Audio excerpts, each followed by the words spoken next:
Hello दोस्तों, मैं राहुल कुमार पांडे आज के इस वीडियो लेक्चर में important commissions of India part 2 लाने जा रहा हूं। इस वीडियो लेक्चर में मैं नॉन कॉन्स्टिट्यूशनल बॉडीज को कवर करूंगा। इसके पहले वाले वीडियो लेक्चर में मैंने कॉन्स्टिट्यूशनल बॉडीज के बारे में बहुत अच्छे से बताया है, उसको आप एक बार ज़रूर देख लें। उसके बाद ये important commissions non constitutional bodies हम पढ़ने जा रहे हैं। चलिए वीडियो स्टार्ट करते हैं। वीडियो स्टार्ट करने से पहले आप अपग्रेड एजुकेशन नाम का चैनल यूट्यूब पर इसको सब्सक्राइब कर लें, जिससे आने वाली वीडियोज़ की अपडेट्स आपको मिलती रहेंगी। Non constitutional bodies. अच्छा, मैंने आपको बताया था कॉन्स्टिट्यूशनल बॉडीज़ और नॉन कॉन्स्टिट्यूशनल बॉडीज़ में बेसिक अंतर क्या है। ऐसी कोई भी बॉडीज़ जिसका वर्णन आर्टिकल्स में दिया गया है, इट मीन्स कॉन्स्टिट्यूशन के आर्टिकल्स में अगर उस बॉडी के बारे में बताया गया है तो वो कॉन्स्टिट्यूशनल बॉडी कहलाएगी। अगर नहीं बताया गया है तो वो नॉन कॉन्स्टिट्यूशनल बॉडी कहलाएगी। ठीक है। नॉन कॉन्स्टिट्यूशनल बॉडी दो प्रकार से बनाई जा सकती है। पहली एक्ट ऑफ पार्लियामेंट के द्वारा, दूसरा एग्जीक्यूटिव ऑर्डर के द्वारा। अब मैं बताता हूँ एक्ट ऑफ पार्लियामेंट क्या है। मान लीजिए कोई भी रेजोल्यूशन या कोई भी विधेयक संसद के किसी भी सदन में आता है, चाहे लोकसभा में चाहे राज्यसभा में, ये दोनों से ही पास होकर प्रेसिडेंट के साइन के बाद ये एक एक्ट बन जाता है और इसी एक्ट को हम नॉन कॉन्स्टिट्यूशनल बॉडीज के तौर पर जानते हैं। कमीशंस भी ऐसे ही बनाए जा सकते हैं। अगर एग्जीक्यूटिव ऑर्डर की बात करते हैं तो मान लीजिए कोई कमेटी है, कमेटी बनाई गई, उस कमेटी ने एक बॉडी बनाने का सजेशन प्रस्तुत किया, तो वो डायरेक्टली बिना सदन के पास हुए प्रेसिडेंट के साइन से ही अगर वो क्रिएशन उसका हो जा रहा है तो भी वो नॉन कॉन्स्टिट्यूशनल बॉडी के अंतर्गत ही आएगा। बात समझ में? लेकिन वो एक नॉन स्टेचुटरी बॉडी कहलाएगा। ठीक है, ये आप याद रखिएगा। अगर संसद से पास नहीं हुई है, डायरेक्ट एग्जीक्यूटिव ऑर्डर से पास हुई है, वो नॉन स्टेचुटरी बॉडी होगा। अगर संसद से पास होके चीजें आ रही हैं, फिर प्रेसिडेंट का साइन मिला, उसके बाद वो क्रिएशन हुआ, तो वो क्या कहलाएगा? स्टेचुटरी बॉडी कहलाएगा। ओके, ये आप याद रखेंगे। नॉन कॉन्स्टिट्यूशनल बॉडी का पहला जो टॉपिक है वो है नीति आयोग। नीति आयोग 1 जनवरी 2015 को एग्जिस्टेंस में आया। इसके पहले नीति आयोग जैसी कोई चीज नहीं थी। जब हमारा देश आज़ाद हुआ तो उसके बाद प्लानिंग कमीशन और एनडीसी, ये दो बॉडीज थी जो कि पूरे भारत में पंचवर्षीय योजना लाने का काम और उसका इम्प्लीमेंटेशन का काम करती थी। प्लानिंग कमीशन बेसिकली क्या करता था कि जो 5 साल का रोड मैप होता था, पंचवर्षीय योजना आप सबने सुनी होगी, 2012 तक ही चली है। तो पंचवर्षीय 2012 से 17 इसका लास्ट टेन्योर था। तो पंचवर्षीय योजना बेसिकली उसका रोड मैप बनाने का काम प्लानिंग कमीशन करता था और उसका इम्प्लीमेंटेशन का काम नेशनल डेवलपमेंट काउंसिल करता था, एनडीसी करता था। ठीक है, दोनों की आप स्टेब्लिशमेंट ईयर भी याद रखिएगा। अगर मैं एनडीसी की बात करूं तो 1952 में फॉर्म हुआ, अगर मैं प्लानिंग कमीशन की बात करूं तो ये 1950 में फॉर्म हुआ। ठीक है, याद रहेगा। नीति आयोग की बात करते हैं तो नीति आयोग का स्टेब्लिशमेंट 1 जनवरी 2015 को हुआ। ये एक नॉन कॉन्स्टिट्यूशनल बॉडी है। मैंने बताया अगर इसका कॉन्स्टिट्यूशन में वर्णन नहीं है तो नॉन कॉन्स्टिट्यूशनल है। नॉन स्टेचुटरी बॉडी भी है, इट मीन्स ये एक्ट ऑफ पार्लियामेंट के थ्रू फॉर्म नहीं हुआ है। ठीक है, ये डायरेक्टली प्रेसिडेंट के एसेंट से, एग्जीक्यूटिव ऑर्डर से ये चीज फॉर्म हुई है, रिप्लेस हुई है बेसिकली प्लानिंग कमीशन से नीति आयोग। नीति का फुल फॉर्म क्या है? National institution for transforming India, ये भी आप याद रखेंगे। 13 अगस्त 2014 को बेसिकली मोदी गवर्नमेंट आती है। आने के बाद क्या करती है कि प्लानिंग कमीशन जो है उसको स्क्रैप कर देती है, उसको खत्म कर देती है। बेसिकली खत्म करने का एक टारगेट ये रहता है कि जो प्लानिंग कमीशन की पॉलिसीज थी, जो उसका कार्य करने का तरीका था, वो समाज के निम्नतम लोगों तक वो पॉलिसीज नहीं पहुंच पाती थी और एक प्रकार से ये सेंटर में ही उसकी पॉलिसीज घूमती रहती थी, हर एक स्टेट में वो नहीं जा पाती थी। Basically top to bottom approach रखती थी प्लानिंग कमीशन, ये कहना था बीजेपी गवर्नमेंट का। और नीति आयोग जो इन्होंने फॉर्म किया, उनका कहना है कि ये बॉटम टू टॉप अप्रोच रखेगी। इट मीन्स ये स्टेट की सुनेगी और स्टेट से जो भी आइडियाज, इनोवेटिव आइडियाज आएंगे वो सेंटर तक आएंगे और ये इक्वली डिस्ट्रीब्यूशन होगा हर एक स्टेट में। अगर किसी स्टेट को दिक्कत है उसकी भी सुनी जाएगी, उसकी कॉन्सिक्वेंसेस और उसकी जो प्रॉब्लम्स है उसको अलग तरीके से सुन के वहाँ अलग पॉलिसीज इंप्लीमेंट हम करेंगे। ठीक है, तो ये एक बेसिक डिफरेंस हुआ करता है। 1 जनवरी 2015 जैसे मैंने आपको बताया नीति आयोग स्टैब्लिश होता है प्लानिंग कमीशन को हटाकर। कंपोजिशन की बात कर लेते हैं तो कंपोजिशन इसमें क्या होते हैं? एक तो चेयरपर्सन होता है। चेयरपर्सन कौन होगा? ऑब्वियसली प्रधानमंत्री, भारत के प्रधानमंत्री चेयरमैन होते हैं। वाइस चेयरमैन प्रधानमंत्री के द्वारा ही नॉमिनेट किए जाते हैं। सीईओ ये भी, ठीक है, पीएम के द्वारा नॉमिनेट किए जाते हैं। आफ्टर दैट फुल मेंबर्स होते हैं, इन्विटीज होते हैं, ये सब मैं आपको भी बताऊंगा बेसिकली। ठीक है, तो कंपोजिशन की बात करते हैं तो चेयरपर्सन गवर्निंग काउंसिल एक होता है जिसके अंदर पूरे एक स्टेट के चीफ मिनिस्टर्स होते हैं। दिल्ली पांडिचेरी जहाँ पे लेजिस्लेटिव असेंबली हो उसके भी चीफ मिनिस्टर्स होंगे। लेफ्टिनेंट गवर्नर के एडमिनिस्ट्रेटर जो होते हैं वो भी होंगे। ठीक है, रीजनल काउंसिल होता है। रीजनल काउंसिल बेसिकली क्यों, रीजनल काउंसिल में मान लीजिए हमने कुछ पॉलिसीज लाई, नीति आयोग ने कुछ पॉलिसीज लाई, वो पॉलिसीज कुछ स्टेट्स के लिए अच्छी थी बट कुछ स्टेट्स के लिए एडाप्टेबल वो नहीं थी, तो उन स्टेट्स का एक अलग से मीटिंग कराई जाएगी, उनकी क्या डिस्प्यूट्स हैं उनको सॉर्ट आउट किया जाएगा। तो बेसिकली रीजनल काउंसिल इसलिए फॉर्म होता है जब कभी डिस्प्यूट की स्थिति पैदा होती है।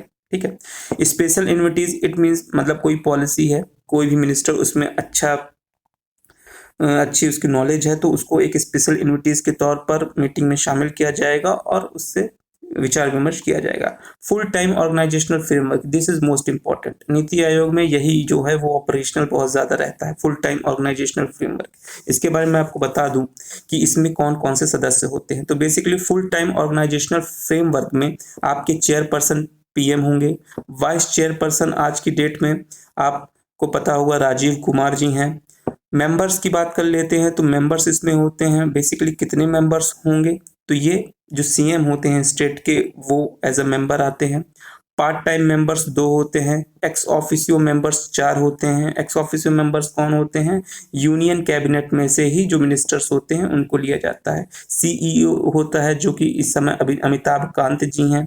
सेक्रेटरीट होते हैं, इट मीन्स जो सेक्रेटरी भी इसके चुने जाते हैं। ठीक है, तो ये कुछ चीजें हैं, ये जो आप कंपोजिशन है वो दिमाग में रखिएगा। फुल टाइम ऑर्गेनाइजेशनल फ्रेमवर्क में कितने कितने मेंबर्स होते हैं।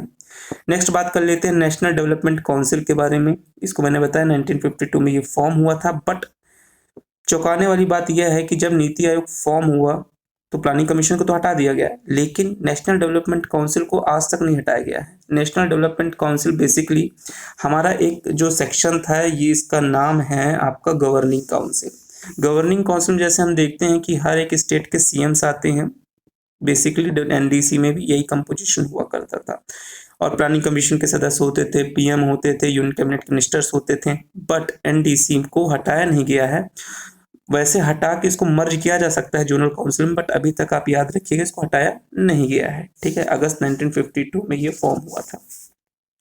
नेक्स्ट पॉइंट की बात करते हैं नेशनल ह्यूमन राइट्स कमीशन 1993। ठीक है, ये भी एक प्रकार की नॉन कॉन्स्टिट्यूशनल बॉडी है और ये एक स्टेचुटरी बॉडी है।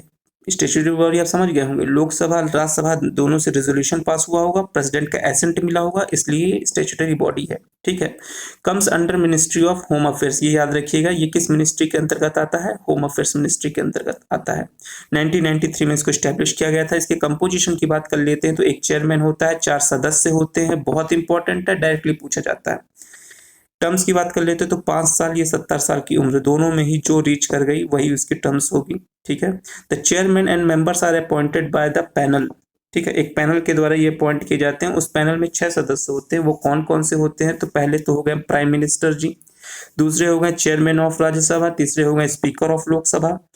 अब चौथे पांचवें में leader of opposition of Lok Sabha, leader of opposition of Rajya Sabha. ठीक है, 5 ये हो गए। और छठवें आपके होंगे सेंट्रल होम मिनिस्टर। तो ये 6 लोगों का एक पैनल बनता है और फिर ये मिलकर अपॉइंट करते हैं चेयरमैन को और मेंबर्स को। ठीक है, अब बात कर लेते हैं क्वालिफिकेशंस के बारे में कि NHRC national human rights commission का जो चेयरमैन होगा उसकी क्या योग्यता होनी चाहिए। तो बेसिकली चेयरमैन के लिए वो retired chief justice of India होना ही होना चाहिए। 4 मेंबर्स की बात करते हैं तो सबकी अलग अलग क्वालिफिकेशन है। पहले के लिए यह बताया गया है कि वह रिटायर्ड या फिर काम कर रहा हो, वो चीफ जस्टिस हो किसी हाई कोर्ट का, किसी भी स्टेट का हाई कोर्ट का। ठीक है ना। सेकंड जो मेंबर होगा वो क्या होगा, वो रिटायर्ड ये सर्विस दे रहा हो, जज हो सुप्रीम कोर्ट, ये दूसरा हो गया। और जो 2 लोग और बचे हैं उनमें बेसिकली ये बताया गया कि वो ह्यूमन राइट्स का उनके पास प्रैक्टिकल एक्सपीरियंस हो, तो वो ऐसे 2 लोग रहेंगे। तो 4 सदस्य हो गए और एक चेयरमैन हो गया। ठीक है, ह्यूमन राइट्स का अमेंडमेंट हुआ, इस एक्ट का अमेंडमेंट हुआ सन 2006 में हुआ। ऐसे 10-12 रूल्स लाए गए जो नए थे, बट मैं आपको एक दो रूल बता देता हूँ जो कि बहुत इंपॉर्टेंट थे। जैसे कि जो reduce the number of members हम सब जानते हैं टोटल कितने थे, 5 थे, उसको 3 कर दिया गया। एक चेयरमैन 2 सदस्य होंगे अब। और changing the eligibility condition of appointment of member of SHRC, याद रखिएगा SHRC state human right commission के जो मेंबर्स होते हैं उनकी एलिजिबिलिटी क्राइटेरिया को चेंज किया गया इस अमेंडमेंट में। ठीक है, ये दो मेरे हिसाब से बहुत इंपॉर्टेंट है, इसलिए मैंने ये पॉइंट डाल दिया। वैसे 10-12 चेंजेस हुए हैं which is not so important. National human rights commission comes under ministry of home affairs, मैंने आपको बता दिया है ये मिनिस्ट्री ऑफ होम अफेयर्स के अंतर्गत आता है। अभी प्रेजेंट में कौन है नेशनल ह्यूमन राइट्स के कमिश्नर, तो ये हैं H L. Dattu ji. This is the former chief justice of India H L. Dattu, वो इस समय नेशनल ह्यूमन राइट्स कमीशन के अध्यक्ष हैं। ठीक है, स्टेट ह्यूमन राइट्स कमीशन की बात कर लेते हैं। अच्छा, national human rights commission, state human rights commission, दोनों ही इंफ्रास्ट्रक्चर कंपोजिशन सब कुछ सेम होता है, कुछ कुछ चेंजेस होते हैं जो हमको पढ़ने होते हैं, तो वो पढ़ लीजिए। बेसिकली जो स्टेट ह्यूमन राइट्स कमीशन होता है ऐसा कोई भी केस नहीं देखेगा जो नेशनल ह्यूमन राइट्स कमीशन देख चुका है, या फिर कोई भी कमिश्नर बॉडी जो होती है, स्टैट्यूटरी बॉडी जो है, जो कोई भी कमीशन है, वो अगर उस केस को देख चुका है तो स्टेट ह्यूमन राइट्स कमीशन उसको नहीं देख सकता। पहली चीज ये। दूसरी चीज, 1 साल से ज्यादा का अगर वो केस हो गया है तो भी एसएचआरसी ये एनएचआरसी के लिए भी एलिजिबल ये चीजें हैं, वो ये नहीं देख सकते। ठीक है, ये 2 चीजें आप याद रखेंगे। सेकेंड बात कर लेते हैं कंपोजिशन के बारे में। तो इसमें कंपोजिशन क्या है, चेयरपर्सन होगा और 2 सदस्य होंगे, जैसे कि अमेंडमेंट में मैंने बताया अब 3 होंगे कुल। ठीक है, क्वालिफिकेशन की बात कर लेते हैं चेयरमैन की। तो जैसे वहां retired chief justice of India हुआ करते थे, तो किसी स्टेट में retired chief justice of high court होंगे। ठीक है ना, उसी स्टेट के। सेकेंड बात करते हैं मेंबर्स की क्वालिफिकेशन के बारे में। तो क्वालिफिकेशंस अगर मेंबर्स की देखें तो 2 सदस्य तो अपने को चाहिए। तो पहला तो हो जाएगा रिटायर्ड और सर्विंग जज ऑफ हाई कोर्ट। ठीक है ना, उसी हाई कोर्ट का जज हो या रिटायर्ड जज हो, वो हमको चाहिए। दूसरी, अगर वो नहीं है तो डिस्ट्रिक्ट हाई कोर्ट का कोई भी जो जज है, लेकिन उसको 7 साल का अनुभव होना चाहिए, ये आप याद रखेंगे। ये पहले मेंबर की क्वालिफिकेशन हो गई। दूसरे मेंबर की क्वालिफिकेशन में कहा जाता है कि उसको नॉलेज होना चाहिए ह्यूमन राइट्स के बारे में, a person having knowledge in human rights. Okay, तो वो दूसरा मेंबर होगा। अगर इसके टर्म्स की बात कर लेते हैं तो इसका 5 साल या 70 साल की उम्र, दोनों में से कोई भी रीच कर गई तो वो उसकी रेजिग्नेशन बोलो सॉरी, उसके रिटायरमेंट की वो एज होगी। ठीक है ना। There is the panel whose recommendation important to appoint chairperson of members by governor. अब ये तो आपको लॉजिक होगा कि स्टेट ह्यूमन राइट्स कमीशन का जो चेयरमैन है वो गवर्नर अपॉइंट करेगा, एनएचआरसी का जो चेयरमैन है वो प्रेसिडेंट अपॉइंट करेगा। अब पैनल की बात कर लेते तो सेम पैनल है जैसे वहाँ प्रेसिडेंट हुआ करते तो यहाँ चीफ मिनिस्टर होंगे, वहाँ लोकसभा का स्पीकर होता था तो यहाँ स्पीकर ऑफ लेजिस्लेटिव असेंबली होगा, लीडर ऑफ अपोजिशन होगा बेसिकली। ठीक है ना, तो इन सभी लोगों का पैनल बन के इनके चेयरमैन और मेंबर्स की नियुक्तियां होंगी। The commission is not empowered to inquiry into any matter after the expiry of 1 year. मैंने बता चुका, 1 साल से ज्यादा का प्रकरण हो गया है तो वो एसएचआरसी नहीं देख सकता है। For every human rights court the state government specify public prosecutor और appoints advocate who has practised 7 years। अच्छा, नेशनल ह्यूमन राइट्स कमीशन का जो सेपरेट कोर्ट होता है तो उस कोर्ट में जो पब्लिक प्रोसिक्यूटर्स होते हैं वो पब्लिक प्रोसिक्यूटर तभी बनाए जा सकते हैं जब उनको 7 साल का अनुभव हो। ये एग्जाम में सीधे तौर पे पिछले पीएससीज में बहुत बार पूछा गया है, तो आप ये याद रखिएगा, मैंने हाईलाइट भी इसीलिए किया है। A member is eligible for reappointment for another term. अच्छा, इनके जो मेंबर्स हैं वो रिअपॉइंट होने के लिए एलिजिबल हैं, ये आप याद रखेंगे। Most important, another term of 5 years subject to the age of 70 की एज तक, और 5 साल के लिए फिर से रीअपॉइंट हो सकते हैं। सेंट्रल इंफॉर्मेशन कमीशन की बात करते हैं, केंद्रीय सूचना आयोग की बात करते हैं। इसको इस्टेब्लिशमेंट इसका कब हुआ था, तो इसका इस्टेब्लिशमेंट 2005 सुन के आपको आरटीआई की याद आ जाएगी। ठीक, आरटीआई से ही कंबाइन है सेंट्रल इंफॉर्मेशन कमीशन। ठीक है ना, राइट टू इंफॉर्मेशन से। सेकेंड पॉइंट, कंपोजिशन की बात करते हैं तो इसमें एक चेयरमैन होगा और 10 से ज्यादा सदस्य नहीं हो सकते। वेरी इंपॉर्टेंट, याद रखेंगे, एक चेयरमैन होगा, 10 से ज्यादा सदस्य नहीं हो सकते। इसके लिए भी कमेटी फॉर्म होती है इसके चेयरमैन और मेंबर्स को नियुक्त करने के लिए। उस कमेटी में कौन कौन होते हैं, बेसिकली उस कमेटी में होते हैं आपके प्राइम मिनिस्टर, ठीक है। अच्छा, सेंट्रल इंफॉर्मेशन कमीशन का अपॉइंट प्रेसिडेंट ही करेगा, अल्टीमेटली सबको अपॉइंट कौन करेगा, प्रेसिडेंट करेगा, बट उसकी एक पैनल होगी, पैनल रिकमेंड करेगी, आफ्टर उस रिकमेंडेशन पर प्रेसिडेंट अनाउंस कर देगा, ठीक है ना। तो पैनल याद रखिएगा, प्राइम मिनिस्टर चेयरपर्सन होता है, लीडर ऑफ अपोजिशन इसमें होता है, लीडर ऑफ अपोजिशन कहाँ का, तो लोकसभा का, और यूनियन कैबिनेट का नॉमिनेटेड मिनिस्टर होता है, या प्राइम मिनिस्टर जिस किसी भी मिनिस्टर को चाहे उसको नॉमिनेट करके इस पैनल में ला सकता है और उसको रिकमेंडेशन के लिए उसको एलिजिबल कर सकता है, ठीक है। अब बात कर लेते हैं इनके टर्म्स की। जो सेंट्रल इंफॉर्मेशन कमिश्नर होते हैं इनकी टर्म्स 5 साल या 65 साल की उम्र होती है, याद रखेंगे। इनको फिर से ये एलिजिबल नहीं है रीअपॉइंट होने के लिए, ये आप याद रखिएगा। This commission was comes under ministry of personal, ministry of personal के अंतर्गत ये आता है, सीबीआई भी उसी के अंतर्गत आता है, सीआईसी भी आता है, सीबीसी भी आता है, ओके, ये सब आप याद रखेंगे। अगर मैं बात करता हूं कि पहले केंद्रीय सूचना आयोग के चेयरमैन कौन थे, तो वजाहत हबीबुल्ला जो थे वो पहले सीआईसी थे, सेंट्रल इंफॉर्मेशन कमिश्नर। अगर बात करें प्रेजेंट में कौन है, तो ये फोटो मैंने लगा के रखी है, यशवर्धन कुमार सिन्हा जी हैं, पहले 11 थे, सीआईसी हैं, प्रेजेंट में यही केंद्रीय सूचना आयोग के चेयरमैन हैं, ठीक है। अब इसी के सेंटर से अब स्टेट में आ जाते हैं। स्टेट इंफॉर्मेशन कमिश्नर के बारे में सब कुछ सेम है, सब कुछ पैनल में भी आप अगर प्राइम मिनिस्टर तो चीफ मिनिस्टर कर लो, लीडर ऑफ अपोजिशन लोकसभा तो लीडर ऑफ लेजिस्लेटिव असेंबली कर लो, नॉमिनेट कर रहे हैं तो यहाँ भी नॉमिनेट कर लें, सेम चीजें हैं सब कुछ।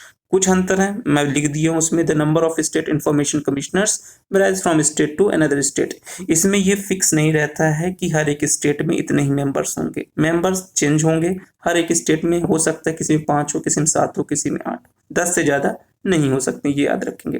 टर्म्स 5 ईयर और until date in the age of 65 years, 5 साल या 65 साल की उम्र, ये है रिटायरमेंट एज, ठीक है।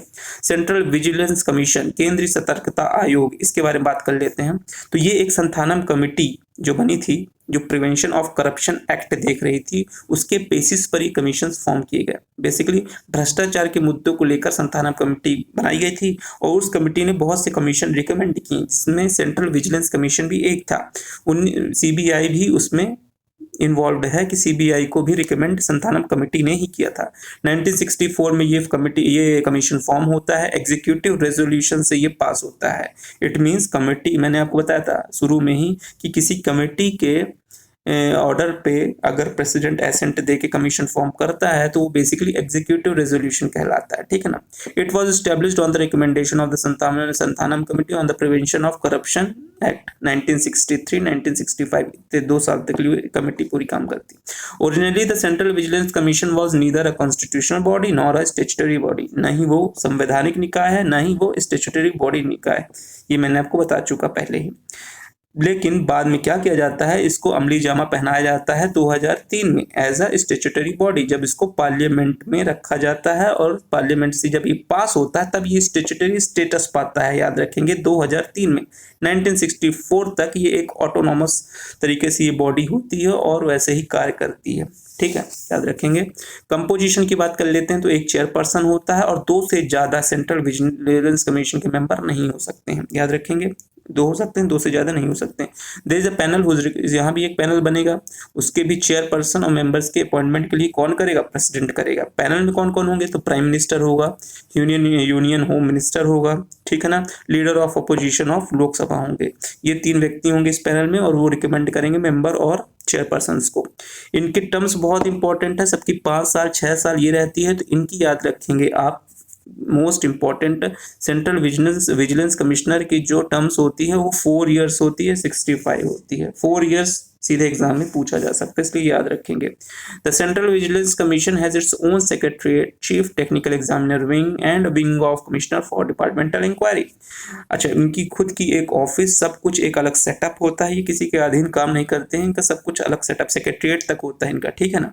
और बड़े से बड़े अधिकारियों के में अगर उनके करप्शंस की जांच करना है, जो आईएएस है, आईपीएस है, अखिल भारतीय सेवा के लोग हैं, ग्रुप ए के, ग्रुप बी के, ग्रुप सी के, ग्रुप डी के, बड़े से बड़े अधिकारी जो हैं उनकी अगर जांच करना है तो कहीं ना कहीं सेंट्रल विजिलेंस कमीशन का ही नाम आता है। कभी कभी यूपीएससी के जो मेन होते हैं, चेयरमैन होते हैं, और सीबीसी में विरोधाभास होता है, तब वहां पे यूपीएससी को ज्यादा तवज्जो दी जाती है, क्योंकि यूपीएससी एक संवैधानिक संस्था है और उस जांच करने का प्राथमिक अगर जिसको प्रेफरेंस देना चाहिए वो यूपीएससी को ही देना चाहिए। इसलिए जब भी बड़े अधिकारियों का नाम करप्शन में आता है तो सीबीसी और यूपीएससी के चेयरमैन गतिरोध देखा गया है। अगर आज की बात करें सेंट्रल विजिलेंस कमीशन के जो चेयरमैन है वो हैं संजय कोठारी जी। ये फोटो मैंने लगाई है, संजय कोठारी जी आज के इस समय सीवीसी के चेयरमैन है। जम्मू कश्मीर में सीवीसी इंप्लीमेंट नहीं होता, अब 370 हटाया जा चुका, अब तो सब कुछ इंप्लीमेंट होगा, बट पहले जब 377 नहीं हटा था आर्टिकल तब नहीं होता था। ठीक है। Central bureau of investigation CBI की बात कर लेते हैं। सीबीआई भी 1963 में पास हुआ। पूछ लिया जाता है क्रोनोलॉजी, पहले कौन फॉर्म हुआ, तो सीबीआई पहले फॉर्म हुआ, सीवीसी बाद में फॉर्म हुआ। ठीक है, ये याद रखेंगे। 1963 में पास हुआ, रेजोल्यूशन से पास हुआ। किसके रेजोल्यूशन से? मिनिस्ट्री ऑफ होम अफेयर्स के रेजोल्यूशन से पास हुआ। ये बात और है कि जब मिनिस्ट्री ऑफ होम अफेयर्स से फिर ये ट्रांसफर होकर मिनिस्ट्री ऑफ पर्सनल में चला गया। ठीक है, ये भी आप याद रखेंगे। सीबीआई किसके अंडर काम करता है? Ministry of personal. The special police establishment, अच्छा जो सीबीआई है ये ना पार्लियामेंट में पास हुआ है तो इसकी ड्राफ्टिंग भी नहीं हुई होगी, तो इसकी ड्राफ्टिंग, इसके रूल्स रेगुलेशंस काम कैसे करते हैं? ये तो काम करते हैं, याद रखेंगे, ये दिल्ली के स्पेशल पुलिस एक्ट 1946 के अंतर्गत इनके रूल रेगुलेशंस बने हुए हैं, इसके तहत ही ये काम करते हैं, याद रखेंगे। The special police establishment which looked into the vigilance cases, अच्छा इसके पहले जो विजिलेंस केसेस को जो ऑफिसर्स देखा करते थे ये सबको मर्ज कर दिया गया सीबीआई में, याद रखेंगे। The establishment of the CBI was recommended by Santhanam committee, मैंने आपको बताया संथानम कमेटी के रिकमेंडेशन से ही सीबीआई का फॉर्मेशन हुआ है। CBI is not a statutory body, जैसे मैंने आपको बताया कि पार्लियामेंट में पास हुआ नहीं है तो नॉट ए स्टैट्यूटरी बॉडी होगा। It derives it's power from the Delhi police establishment act 1946, जैसे मैंने आपको बताया कि दिल्ली पुलिस के एस्टेब्लिशमेंट एक्ट 1946 के रूल रेगुलेशन पर आज भी कार्य करता है। ठीक है ना, इसके लिए कोई अलग ड्राफ्टिंग, कोई अलग रूल रेगुलेशंस नहीं बनाए गए हैं। The CBI is the main investigation agency of the central government, सबको पता है कि केंद्र की सर्व प्रमुख एजेंसी है सीबीआई। इसका मोटो याद रखिएगा, इंडस्ट्री, इम्पार्शियलिटी एंड इंटीग्रिटी। ठीक है, कंपोजिशन की बात करते हैं तो सीबीआई का डायरेक्टर होता है, बेसिकली लॉ ऑफिसर्स इसमें बहुत होते हैं, ऑफिसर्स का एक बैच होता है। ठीक है, सीबीआई का जो हेड होता है वो बेसिकली असिस्ट किसके द्वारा किया जाता है? तो स्पेशल डायरेक्टर उस समय तक होते हैं, एडिशनल डायरेक्टर्स होते हैं जो कि नया जब सीबीआई का हेड नियुक्त होता है तो उस टाइम उसको असिस्ट करता है। ठीक है, the director of CBI has been provided security for 2 years, याद रखेंगे सीबीआई का जो डायरेक्टर होता है उसका टेन्योर 2 साल का केवल होता है। ठीक है ना, ये कहाँ पे ये बातें लिखी गई हैं? तो ये सीवीसी एक्ट 2003 में ये बातें लिखी गई हैं। सीवीसी एक्ट मैंने बताया पार्लियामेंट में रेजोल्यूशन पास हुआ था, स्टैट्यूटरी स्टेटस सीवीसी को मिला था। एट दैट टाइम सीबीआई की भी कुछ रोड मैप वहाँ पे रूल रेगुलेशन लाई गई थी। The director of CBI is appoint on the recommendation of the panel contains, यहाँ भी एक पैनल बनेगा सीबीआई के डायरेक्टर को नियुक्त करने के लिए। प्राइम मिनिस्टर उसके चेयरपर्सन होंगे, leader of opposition in the Lok Sabha, chief justice of India होगा या फिर उनके द्वारा नॉमिनेट किया गया कोई भी सुप्रीम कोर्ट का जज। ठीक है, सीबीआई एकेडमी याद रखेंगे, यूपी के गाजियाबाद में है। इसके साथ ही जो रीजनल ट्रेनिंग सेंटर्स हैं वो भी याद रखेंगे, कोलकाता, मुंबई, चेन्नई, 3 मेट्रो सिटीज हैं, वहाँ इसके रीजनल ट्रेनिंग सेंटर्स हैं। आज की बात करते हैं सीबीआई के जो नए डायरेक्टर हैं वो कौन है? तो ऋषि कुमार शुक्ला जी हैं, ये पहले मध्य प्रदेश के डीजीपी हुआ करते थे। Next and last, Lokpal and Lokayukta, very important. Lokpal 2013 सबको याद होगा। The institution of women's first created in Sweden, पूरे विश्व में सबसे पहले ये लोकपाल लोकायुक्त की जो किस्सा शुरू हुआ वो शुरू हुआ स्वीडन से 1809 में। बेसिकली वहाँ का जो ओम्बुड्समैन था वो इंडिया का लोकपाल है। ठीक है ना, वहाँ के ओम्बुड्समैन में ये था कि एडमिनिस्ट्रेटिव ऑफिसर हो, पॉलिटिशियन हो, जुडिशियल का कोई व्यक्ति हो, सब पर अगर उसने करप्शन किया है, इरेगुलरिटीज की है तो उसके खिलाफ एक्शंस होंगे और वो इसके तहत ही होंगे, है ना, ओम्बुड्समैन के तहत होंगे। तो ombudsman refers to an officer appointed by the legislature to handle the judicial action. ठीक है ना, ये बेसिकली ओम्बुड्समैन का काम हुआ करता था। सबसे पहले कॉमनवेल्थ नेशन की बात करें, टोटल कितने हैं? 53 नेशन है कॉमनवेल्थ। तो न्यूजीलैंड पहला ऐसा नेशन बना जो कि ओम्बुड्समैन को अडॉप्ट किया, कब? 1962 में किया, और इनका अडॉप्टेशन भी बहुत परफेक्ट था, जुडिशियल को भी ये इंक्लूड करते थे, है ना, ये सिर्फ पॉलिटिशियंस एडमिनिस्ट्रेशन बस को नहीं, जुडिशियल को भी ये इन्वॉल्व करते थे। तो बहुत अच्छा इनका ओम्बुड्समैन का अडॉप्टेशन था। The ombudsman in India is called Lokpal Lokayukta, जैसे मैंने आपको बताया। इंडिया में जो कॉन्सेप्ट था ये ओम्बुड्समैन का वो प्रपोज किसने किया था? तो नाम याद रखेंगे, उस टाइम के कानून मंत्री उस समय के अशोक कुमार सेन जी जो 1960 में थे, उन्होंने ये प्रपोज किया था कि ये हमको अडॉप्ट करना चाहिए कॉन्सेप्ट जो इसका था। द टर्म्स लोकपाल लोकायुक्त किसमें दिया? एल एम सिंघवी जी ने किया। एल एम सिंघवी आपको याद होगा पंचायती राज व्यवस्था जब बन रही थी तो अपना रिकमेंडेशन दिया था, इनके रिकमेंडेशन की बहुत अभी भी वो मर्ज्ड है। 1986 में इनकी कमेटी फॉर्म हुई थी पंचायती राज बॉडीज को एक्सेप्ट करने के लिए। नेक्स्ट बात करते हैं till 2011 8 attempts were made. Basically 1960 से किस्सा चल रहा है, विल नहीं क्रिएट होता था पॉलिटिशियंस का कि कैसे कर दें, हमारे ऊपर ही ये बातें आएंगी लास्ट में। तो गुडविल, किसी के अंदर ये इच्छा शक्ति क्रिएट नहीं हुई कि हम इसको रेजोल्यूशन पास करें और लोकपाल लोकायुक्त जैसी चीज एग्जिस्टेंस में लाएं। ऐसे करके कुल 8 फेल्ड अटेम्प्ट हुए 2011 तक। 2011 में जाके फिर ये रेजोल्यूशन आया, 2013 में जाके ये पूरा कानून बना। Lokpal is a multi member body, ठीक है ना, दैट कंसिस्ट ऑफ एक चेयरमैन होता है और 8 सदस्य होते हैं। वो बहुत इंपॉर्टेंट पूछा जा सकता है, सीधे याद रखेंगे, एक चेयरमैन और 8 सदस्य। एडमिनिस्ट्रेटिव रिफॉर्म्स कमीशन होता है एआरसी, ये 1966-70 में इसको रिकमेंड किया गया था कि जो लोकपाल है लोकायुक्त को अपन को डेजिग्नेट करना चाहिए, स्पेशल अथॉरिटी बनानी चाहिए बेसिकली। और उस एआरसी में ये भी कहा गया था कि जो ये पैनल बनेगा चेयरपर्सन और मेंबर्स को नियुक्त करने के जो पैनल बनेगा उसमें प्राइम मिनिस्टर नहीं होना चाहिए। अगर पॉलिटिक्स का इन्फ्लुएंस इसमें रहेगा तो ट्रांसपेरेंसी कैसी। तो basically the selection of chairperson and member of Lokpal the president to the panel consist of, but basically हुआ क्या, ये सब चीज़ों को दरकिनार किया गया। तो एडमिनिस्ट्रेटिव रिफॉर्म्स कमीशन रिकमेंडेशन तो बहुत आती हैं बट एडॉप्टेबिलिटी उसकी में भी 5% होती है। तो इसका पैनल बना जिसमें प्राइम मिनिस्टर साहब भी थे, स्पीकर ऑफ लोकसभा ये तो था उसमें एआरसी में कि स्पीकर ऑफ लोकसभा रहे, चेयरमैन ऑफ राज्यसभा रहे, चीफ जस्टिस ऑफ इंडिया इसमें रहे और ये लोग चेयरमैन और मेंबर अपॉइंट करें, ठीक है ना। बट ऐसा नहीं हुआ, प्राइम मिनिस्टर जी इन्वॉल्व हो ही गए, ठीक है। और chief justice of India sitting court जजेस nominated by the chief justice of India, ठीक है ना। चीफ जस्टिस ऑफ इंडिया रहे या उसके द्वारा नॉमिनेट कोई सुप्रीम कोर्ट का जज रहे, ठीक है ना। दूसरी बात इसमें ये थी कि जो 8 सदस्य होंगे वो 8 सदस्य में 4 सदस्य 50% जो होंगे वो जुडिशियल मेंबर्स होंगे। इट मीन्स न्यायिक बैकग्राउंड से वो कोई ना कोई होगा ही होगा। और इसमें SC ST OBC minorities women सबको पार्टिसिपेशन होना मस्ट है, ठीक है। The terms of office for Lokpal chairman and member is, याद रखेंगे लोकपाल के चेयरमैन का टेन्योर कितना होगा, 5 साल या 70 साल की उम्र, ठीक है। अच्छा, लोकपाल के ज्यूरिसडिक्शन में कौन कौन लोग हैं, तो प्राइम मिनिस्टर के खिलाफ भी एक्शंस अगर लोकपाल ले सकते हैं। फिर बात कर लेते हैं जो MPs होते हैं, ग्रुप A के ऑफिसर्स, B के ऑफिसर्स, CD एवरी ऑफिसर्स, सबको लोकपाल के अधीन रखा गया है। ये इनकी चेकिंग या फिर करप्शन से रिलेटेड एक्शंस ले सकते हैं, जुडिशियल एक्शंस ले सकते हैं, ठीक है ना। तो ये सब चीज़ें आप याद रखेंगे। चलिए मेरी वीडियो यहाँ ख़त्म होती है। जो भी डाउट हो आप ज़रूर पूछिएगा और आने वाले वीडियोस आप कौन से किस टॉपिक पर चाहते हैं वो ज़रूर बताइएगा, जिससे मैं आने वाली वीडियोस आपके लिए कंटिन्यू ऑर्डर पर जारी रखूँ। धन्यवाद।